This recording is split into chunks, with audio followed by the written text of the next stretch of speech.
We're gathered here today in the presence of God, family, and friends to join together in celebration of the marriage of Stephen and Missy. I've had the privilege of watching these two tattooed lovebirds grow from their very first, very awkward date at a local restaurant.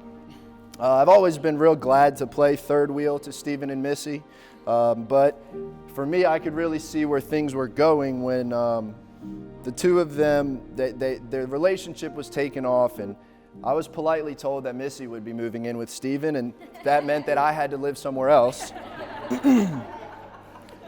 But as it turns out, Missy's clothes and shoes take up far more room in that townhouse than I ever did. Needless to say, it is an honor for me to be here today and have been asked to serve as officiant for their marriage. I'm actually somewhat surprised that I was asked to do it, but Missy did approve, and even though I can be a little reckless, she proofread every word of this before I spoke any of it to any of you today, so we're good. I'll never forget the first time I saw you. Your hair was all frizzy and you thought you looked terrible, but I remember thinking how out of my league you were. I sometimes still think that and don't know why you gave me a shot. In that moment, there's no way that I could have imagined that our lives would be what they are today. Relationships like we have, I always thought just couldn't be. It didn't seem possible that a person like me could have a happy, successful relationship, much less a marriage with such a smart, beautiful, independent woman like you. I can't imagine life without you at this point. Doesn't matter where we live, because if you're there, it just feels like home. It's comfortable. You're comfortable and allow me to be myself and love me for who I am.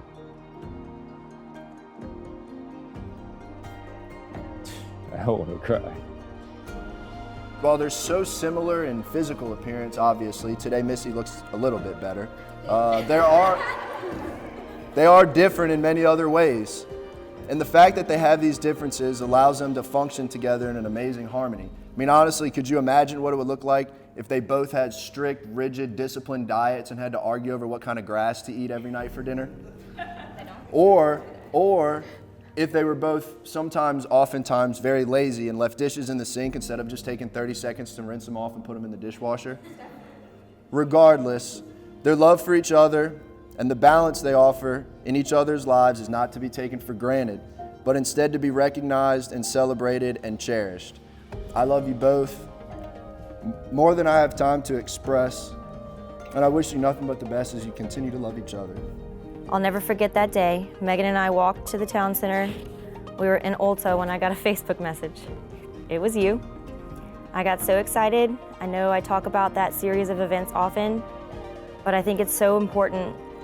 It's an important part of our journey and our story, because there is no doubt in my mind that every action that led up to that was written in God's plan for us.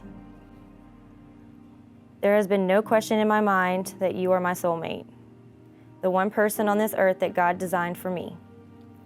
You are patient, you are considerate, you are loving, you are consistent, you are the calm to my crazy. You are perfect for me. I am the luckiest woman.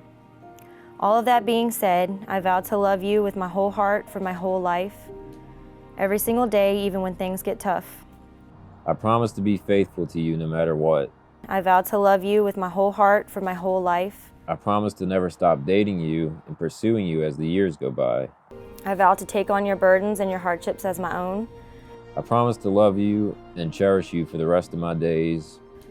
Every single day, even when things get tough. Stephen, do you take Missy to be your wife, to live together as God would have you in the holy state of matrimony? Will you love her, comfort her, honor and keep her in sickness and in health, forsaking all others, keeping yourself only unto her, so long as you both shall live? I do. And Missy, do you take Stephen to be your husband, to live together as God would have you in the holy state of matrimony? Will you love him, comfort him, honor and keep him in sickness and in health, forsaking all others, keeping yourself only unto him, so long as you both shall live? I do. You will now show the world that you belong together by the giving and receiving of rings. Rings are small, but they are very large in significance. They're also expensive, made of precious metal. They remind us that love is not cheap or common. Made in a circle, their design tells us that love must never come to an end. We must keep it continuous. As you wear these rings, whether together or apart for a moment, may they be constant reminders of these promises you are making today. Stephen, if you'd take Missy's ring, symbolizing your authority, strength, resources, and protection, and place it on Missy's finger, and repeat these vows after me. With this ring, I pledge my covenant, and because God has brought us together, I give my life to you.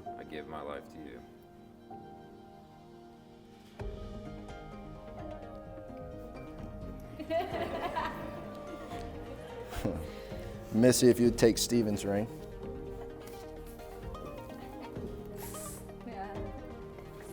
Got a handful over here.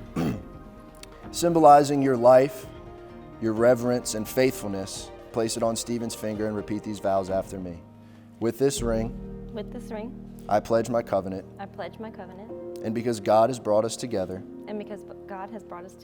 I give my life to you. By the power vested in me for $39.99 at universallifechurch.com and the state of Louisiana, I now pronounce you husband and wife. You may kiss the bride.